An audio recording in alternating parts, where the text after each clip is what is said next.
নাকি? আল্লাহ বলছে কুলু ওয়াশরাবু, তোমরা খাও পান করো। তাহলে হালাল যে খাবারগুলো আছে আমরা সেগুলো খাচ্ছি।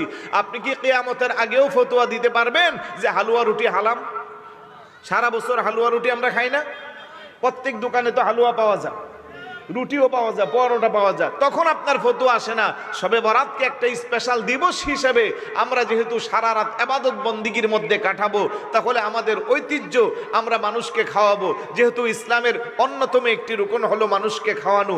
রাসূলুল্লাহকে সাহাবী জিজ্ঞেস করছে, ইয়া রাসূলুল্লাহ আইয়ুল ইসলামি খায়রুন, ইসলামের উত্তম কাজ কি? আমার নবী বলছেন ক্বালা তুতঈমুত তাআম, মানুষকে খাওয়ানো। সুবহানাল্লাহ বলবেন না?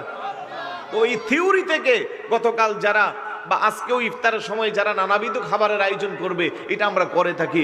কিন্তু আপনি এটাকে সহজভাবে না নিয়া জাতির দায়িত্বশীল ব্যক্তি হইয়া মানুষের কাছে ভুল মেসেজটা পৌঁছিয়ে দিলেন। আমরা বুঝতে পেরেছি কোনো একটা ব্যক্তিকে, কোনো একটা গোষ্ঠীকে খুশি করার জন্য আল্লাহ আল্লাহ রাসূলের দেওয়া পথমত থেকে মানুষকে যারা দূরে সরায়, তারা বেশি দিন টিকতে পারবে না, কারণ আল্লাহর লানত পড়বে তাদের উপরে। কথা বলেন ঠিক কি না? তাই আমরা এই ধরনের ফতোয়ার শিকার যেন না হই।